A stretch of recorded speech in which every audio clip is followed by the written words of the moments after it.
Active Standby High Availability. Okay, everyone, let's see what we got for today. We have two firewalls. We got PAO1, we got PAO2.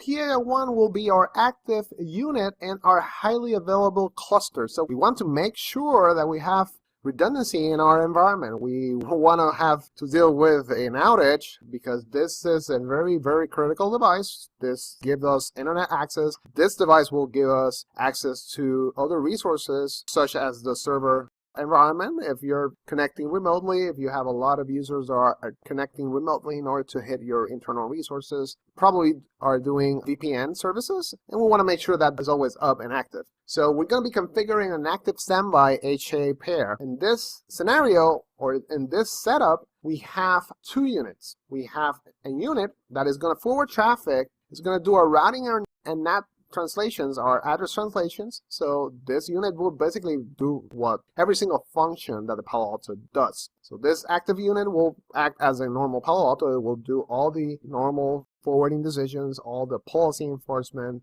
all the authentication requests, etc. The standby unit will just do the session and configuration sync from the active unit. So this standby unit is just going to be there waiting. If something happens, it will take cover and continue forwarding traffic. The way that it's going to do that is by syncing the data from the active unit. So the active unit, any changes that will happen, so if any administrator or any security engineer performs a change, adding a policy, adding a route, adding any change, except specific sections on PanOS that are not synced, which one of them will be the HA settings, of course.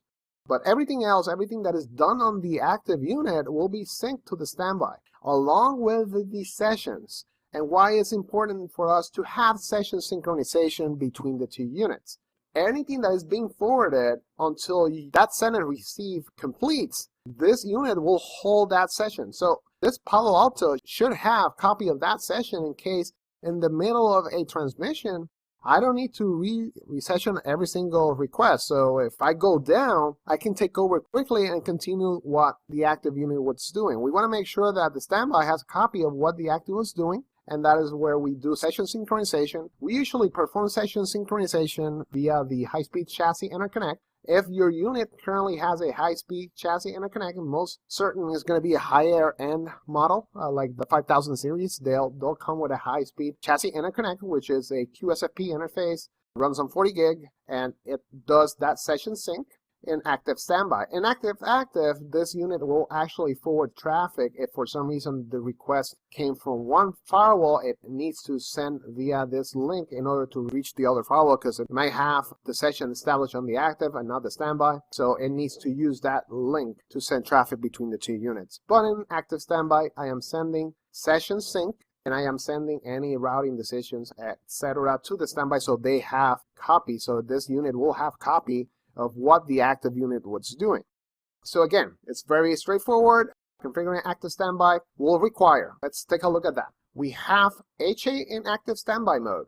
It requires an IP, so it requires us to allocate at least 3 interfaces, 3 HA links. And there's certain, like I mentioned on my intro video, there's certain models that will come with the HA link, dedicated HA link. But in case you need to session sync as an HA, you can also select an interface that not necessarily is an HA port and configure as an HA, so you can then take advantage and configure the HA of those interfaces. So in our case, I have 2 firewalls. I am allocating 3 interfaces. One interface will be my HA1A link, and this is the link. And if you remember our previous video, we talked about keep alive and hello. So I'm going to keep sending my units, hey, I am here, everything is okay. So it maintains that status between the 2 units on the pair. HA1B, again, we need redundancy, so in case HA1A goes down, I can still perform the same functions at HA1 and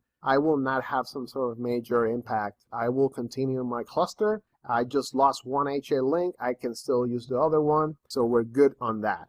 HA2 or B, this is the link we're going to be using as our data plane traffic. So let me explain. So you have 2 types of traffic flow between the 2 units on the HA interfaces. You have the control plane traffic, which is going to go usually between the 2 units via the HA1 interfaces, And the data plane traffic, anything that is traffic related, not config related, anything that is traffic related will be used the HA2 interface or the HA3 or high-speed chassis interconnect, HSCI. So we're going to configure this scenario. We're going to allocate an IP. So I'm going to configure this as layer 3/30. We're going to have the .1 on the active primary, and we're going to have a .2 on the standby unit.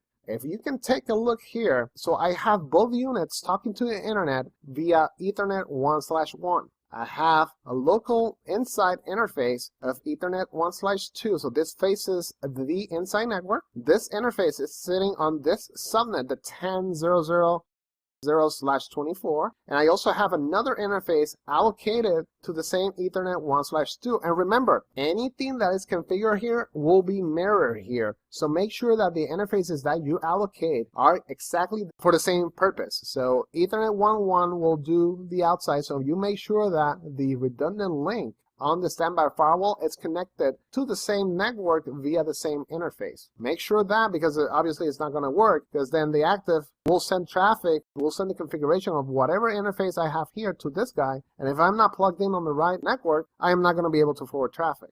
Same here, so I have 1/2 facing my inside, and same way on the standby unit. I have a test PC down below here, and with this PC, we're going to be pinging constantly to the outside. Once we're done with the cluster, we're going to shut down, or we're going to bring down the active primary unit so you can see how traffic will fill over to the standby, and we should be able to see the standby becoming the active. And then finally, we're going to have, like you see on the slide, I have this in like a more clear format. So I have this more transparent. So actually telling you that this unit is not active, and it does have the same IP as the primary. So my interface from my internal subnet going to the outside is on .2, and the layer 3 address is .1 here. This same address is obviously configured here because, like what we mentioned before, any configuration on the active is replicated to the standby. So you want to make sure that you understand that anything has to be mirrored, not only the config but also the physical connectivity. So make sure that you're good on that. And you can see here the only difference here is the local IPs on the HA config. So the HA config is going to be one of the things that is going to be independent. You're not going to do a change here. It's going to be replicated here. You got to do it manually on both units. And we're going to discuss that as well. Okay, so let's get started. Okay, so let's go ahead and configure an ActiveStandby HA pair. So I got two firewalls, PA01 and I got PA02. I'm going to make this one our active primary, or the active forwarder in the pair, and PA02 will be the standby one. Okay, so let's get started. Let's go to PA01. I want to know that once I have that HA pair up and running, I want to know the status. So you want to add a widget that will show you the status. So right now it's saying HA is not enabled. Of course, I don't have the HA config. So let's go ahead and configure that. So let's go to Network, Ethernet, and on my setup, if you remember my slide, I have Ethernet 1/6, 1/7, and 1/8. So let me show you how that looks on the diagram so you are more familiar with it. We have three interfaces, and we got to change that mode to be HA. Once we change the mode on this three interfaces, we should be able to configure the HA settings. Same with PA02, we got to do the same thing. So let's start with PA01. I'm going to change this interface Ethernet 1/6, 7, and 8 to be an HA interface. Okay, let's start with the first one, 6. You go into Ethernet 1/6, and here where it says interface type, we want to select HA. We'll press OK. So we got the first one. Let's go ahead into the second one. Do the same thing. Okay, and the last one, 8. Okay, let's do the same thing here, and we should be good with PA01. Okay, we have the HA interfaces. They're ready to go, so let's go ahead and configure that active standby cluster. We're going to go to Device. We're going to go to High Availability, and this is where we configure HA. You begin by enabling HA, of course, and we're going to go ahead and click this Settings button here.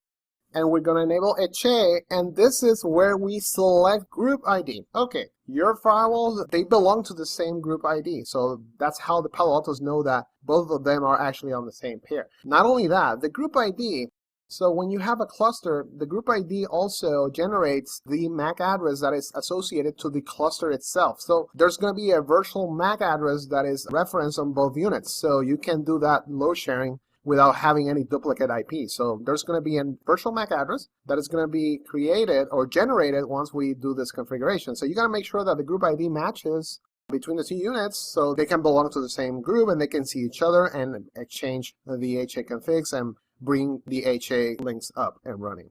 And we're going to select just group 1. You can type a description if you want. In our case, we're going to do active passive or active standby. We're going to enable a config sync, and this is very important because if I make a change on PA01, I want the standby unit, PA02, to get the copy of that config. Okay, and peer HA1 IP. And you remember our slide. Let's go back to our slide. In our slide, we have the first HA interface, HA1A. It has the /30 address space, the 192.168.10/30. I am going to allocate to the first firewall or the active one .1 and the standby .2. I am going to do the same thing with the other HA interfaces, HA1B and HA2. So we're going to allocate .2 on the standby and .1 on the primary. Okay, let's go ahead and configure that. And this is telling me the peer address, so don't be confused. This is not your local. So PA01, we know that it's going to be .1. They're actually asking you, the Palo Alto is telling you, hey, the peer address, which in this case is going to be PA02. So we know that's going to be .2. That is for the HA1A, and now we're going to do the same thing for HA1B or the backup interface. Okay, we'll press OK, and let's go ahead and configure the active passive settings. Select here, and we're going to say either shutdown or auto. What's the difference? Okay. You want to see the interface, or you want to see the active or the standby unit to be in a passive state. You don't want to see the indicators to be online. So it's going to look like the unit's actually dead. Only the HA interfaces will be seeing lit up. If you leave this in shutdown, you're going to see it that way. Or if you set it up in auto, they're just going to show as they're online, but they're not actually doing anything as far as forwarding traffic. In my case, I like to leave this in auto. And then you can monitor the fail hold down time to 1 minute, and this is what's going to tell, hey, if I am actually down, this is my threshold here of a minute. I usually leave this in default. Let's go ahead and press OK. Election settings, very important. Election settings, it's going to tell me which one will be the active one. So we're going to say it's going to have a preference of becoming active versus the other unit. And you can figure this individually. The lowest number becomes the active, the preferred to be the active unit. So in this case, if I type 50 and I leave a PA02 as 100, then I am telling PA01 to always become the active, the master unit, if the HA group joins and they build the HA pair. So you want to make sure that you select the lowest device priority to the unit that always to become the active primary unit. Preemptive, if we have a case where I come back online, I want to regain that status again. I want to become again active primary. If I want to enable a heartbeat backup using the election, so I want to see, okay, I lost connectivity, so I want to have another backup of that connection between the two units, I can enable it here. I just leave this as normal. I'm not going to do that because I'm just going to use my HA interfaces to do that portion. And HA timer settings, how far do you want to have that session or election going on? You can tweak that. In my case, there's a reason why it says recommended. I'm going to leave it in recommended. And then, by the way, I haven't mentioned to you guys, but every time that you see a help, it actually is going to open a knowledge base article. This is actually stored on your firewall. So if you have a doubt about something on the Palo Alto itself, and you're on that particular session, you want to look for that help icon, you click it, and actually it's going to open a knowledge base article or directory that is actually stored on the Palo Alto itself. So if you can see here, this is the private IP of my management interface on the PA. So this is actually stored inside the Palo Alto.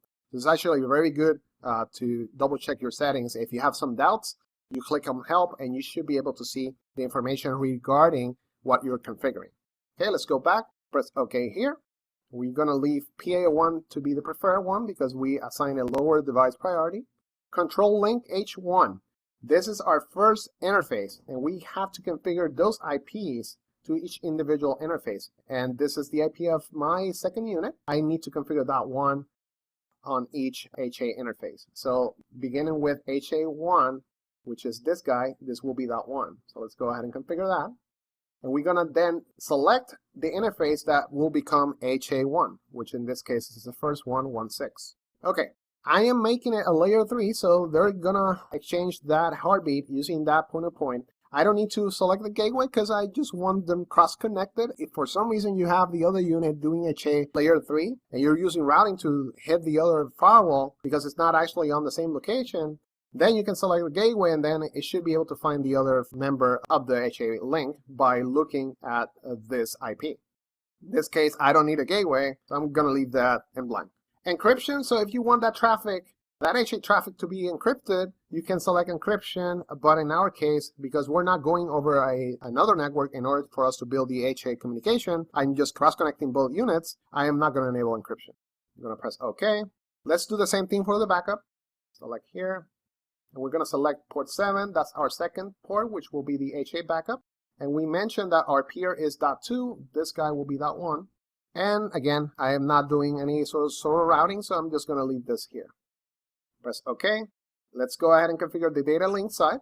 And the data link, it's that interface that we mentioned that is going to be forwarding data plane traffic. So in this case, I am sending the session sync between the two units, so both units have a copy of the session table. I'm going to use this interface. If you're doing active-active, this will be the interface that is going to allow that traffic between the firewalls. So if I need to exit via another firewall, I can cross this data link and I can continue my forwarding path. I'm going to select port here, which will be the last one, 8. Either I can say I am going to use an Ethernet mode, meaning in layer 2, just send a broadcast and my two units will reach that information at layer 2, or I can make it a layer 3. So in this case, we can leave this in Ethernet. I'm just going to assign an IP, and again, it's going to be very similar as the other one. So in this case, we're going to do that 3.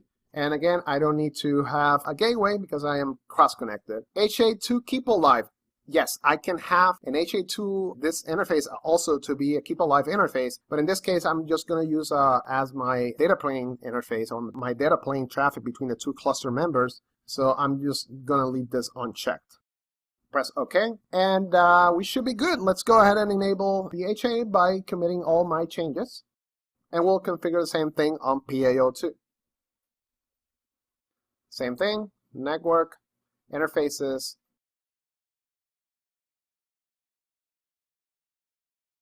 and finally 8.